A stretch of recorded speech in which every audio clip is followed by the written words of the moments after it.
کعبے کے سامنے آج بھی گولڈن کلر کا ایک چھوٹا سا مینار دیکھتے ہوں گے جس کو مقام ابراہیم کہتے ہیں. مقام ابراہیم کیا ہے؟ اس میں ایک پتھر رکھا ہوا ہے جس پہ حضرت ابراہیم علیہ السلام کے دونوں پیروں کے صاف نشان ہیں، صاف نشانیاں ہیں. وہ پتھر آج بھی محفوظ ہے.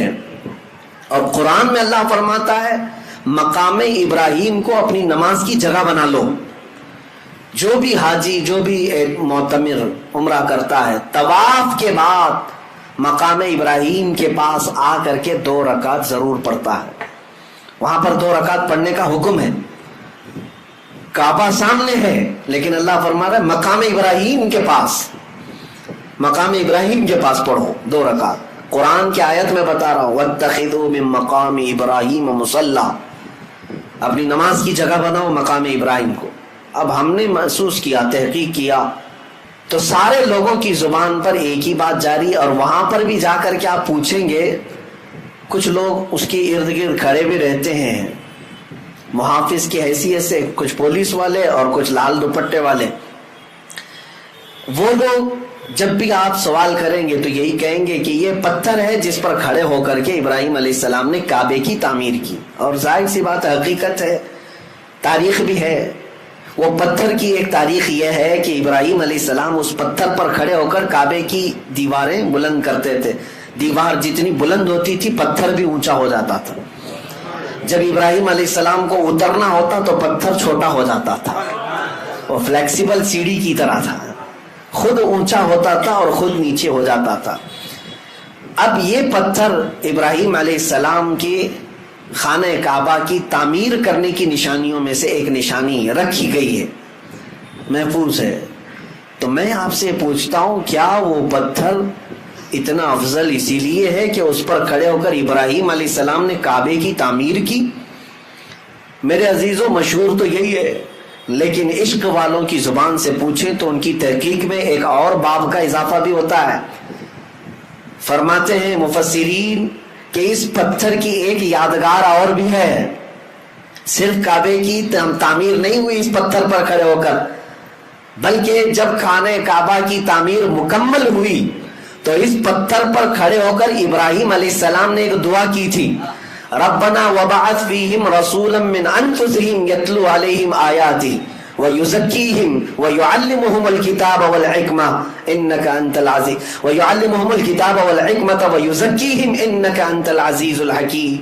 ابراہیم علیہ السلام نے اس پتھر پر کھڑے ہو کر یہ دعا کی، اے ہمارے رب یہاں پر بسنے والوں میں سے ایک رسول پیدا فرما، ایک رسول پیدا فرما جو لوگوں کے دلوں کو صاف کرتا ہو اور کتاب و حکمت کی انہیں تعلیم دیتا ہو. مولا بے شک تو حکمت والا اور غالب حکمت والا ہے. ابراہیم علیہ السلام نے اس پتھر پر کھڑے ہو کر کے دعا کیا کی تھی؟ اے اللہ ایک رسول پیدا فرما. اب میں آپ کو بتاتا ہوں پوری تاریخ میں ابراہیم علیہ السلام سے لے کر آج تک تقریباً 4000 سال کے عرصے میں مکہ میں سوائے میرے مصطفیٰ کے کوئی اور رسول نہیں پیدا ہوا، کوئی اور رسول نہیں آئے. ابراہیم علیہ السلام نے دعا کی تھی. ابراہیم علیہ السلام اس پتھر پر کھڑے ہو کر دعا کیے تھے. آپ کی دعا کے نتیجے میں تقریباً 2000 سال کے بعد یا 1500 سال کے بعد اگر اس مکے میں کوئی جلوہ فگن ہوا تو وہ آمنہ کا لال پیدا ہوا، تاجدار کونین رحمت عالم مصطفیٰ کریم صلی اللہ علیہ وسلم اس مکہ میں تشریف لائے. اور اتنا ہی نہیں کہ میں یہ صرف اور صرف قیاس آرائیاں کر رہا ہوں، بلکہ خود میرے آقا نے فرمایا اے لوگوں تم جانتے ہو میں کون ہوں، تم جانتے ہو میں کون ہوں. اور لوگوں سے کہا سنو عیسیٰ علیہ السلام جس کی بشارت دیتے تھے اور ابراہیم علیہ السلام جس کے لیے دعا کرتے تھے میں وہی رسول ہوں. تو اب میں آپ کے ذہن کو قریب کرتا ہوں. اس پتھر کی عظمت کا معاملہ اب اور بدل گیا. کہا گیا مفسرین فرماتے یہ پتھر اس لیے بھی افضل ہو گیا کہ اس پتھر پر کھڑے ہو کر ابراہیم علیہ السلام نے ہمارے رسول کو مانگا تھا، ہمارے رسول کے پیدا ہونے کی دعا کی تھی، اور اللہ تعالیٰ نے ابراہیم علیہ السلام کی دعا قبول بھی کی، اور اللہ کریم نے ابراہیم علیہ السلام کی اولاد میں ہی میرے نبی کو پیدا فرمایا. میرے عزیزو مکہ مکرمہ میں جائیں تو جگہ جگہ عبادات ہیں، ریاضات ہیں، جگہیں تو سب عبادت کی ہیں، لیکن اگر سچا عاشق ہو تو اپنے نبی کی خوشبوئیں وہاں ڈھونڈتا رہتا ہے۔ خانہ کعبہ صرف 4 کونے والی ایک عمارت کا نام نہیں ہے، اس کی عظمت بتاتی ہے کہ اس کو آلائشوں سے پاک کرنے والا میرا مصطفیٰ ہے، نبی کریم صلی اللہ تعالیٰ علیہ وسلم کی ذات کریمہ ہے۔ آپ کو یہ بھی میں بتاؤں، خانہ کعبہ کے پاس طواف کرنے کے بھی جو انداز ہیں وہ بھی آج ایک الگ انداز رکھتے ہیں۔ آپ تو دور بیٹھے ہوئے گھومتے ہوئے لوگوں کو دیکھتے ہوں گے، نہیں، اس کے مکمل آداب ہیں، اس کے طریقے ہیں۔ خانہ کعبہ کے 7 چکر طواف کرنے ہوتے ہیں، حجر اسود جہاں لگا ہوا ہے وہاں سے طواف شروع ہوتا ہے اور پھر گھومتے ہوئے واپس وہیں آتے ہیں۔ اب انداز کیا ہونا چاہیے، طواف کا انداز کیا ہے؟ میرے عزیزو، ہے تو اللہ کی عبادت، لیکن وہاں طریقے میرے مصطفیٰ کے نظر آتے ہیں۔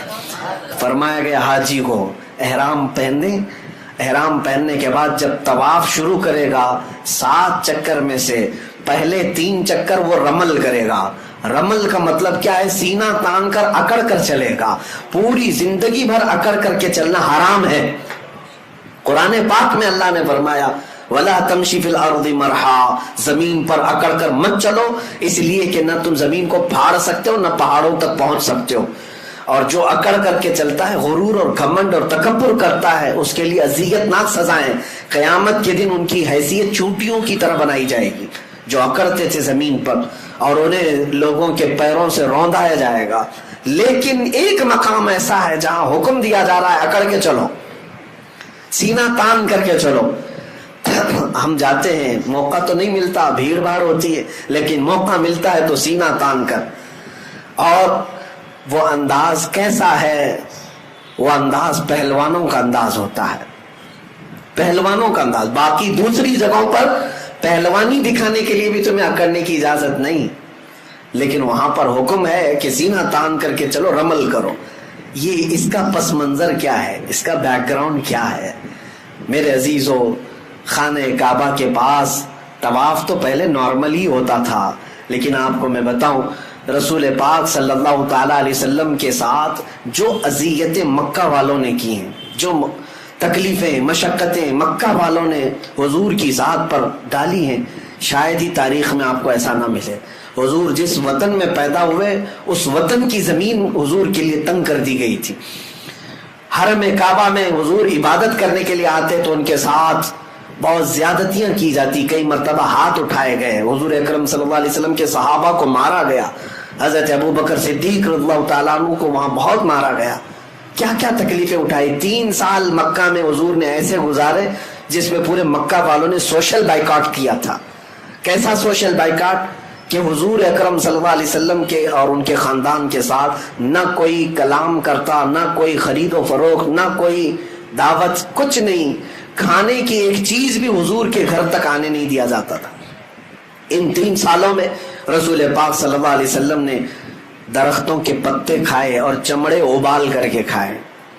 شاہ ابی طالب، یہ مشہور ہے سیرت میں، نبی پاک صلی اللہ علیہ وسلم کے ساتھ ایسی ایسی ظلم و ستم کی کہانیاں ان مکہ والوں نے لکھی۔ لیکن ایک وقت وہ بھی آیا جب اللہ کا حکم ہوا کہ میرے محبوب آپ ہجرت کر کے مدینے چلے جائیں۔ مدینے گئے۔ میرے آقا صلی اللہ علیہ وسلم جب مدینے گئے تو ان ظالموں اور کافروں نے کیا حضور کو وہاں بھی چھوڑ دیا تھا؟ نہیں، بلکہ یہاں سے جتھے لے کر کے جاتے، صحابہ کے باغیچوں پر حملے کرتے، مدینے میں اگر کوئی تنہا ملتا باہر مدینے والا اس کو مار پیٹ کرتے۔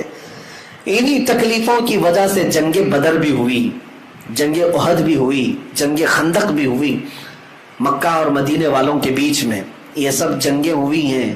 حضور 450 کلومیٹر دور جا چکے تھے مکہ سے، لیکن پھر بھی مکہ والے سکون سے نہیں بیٹھ رہے تھے کہ ہم لڑیں گے ان سے۔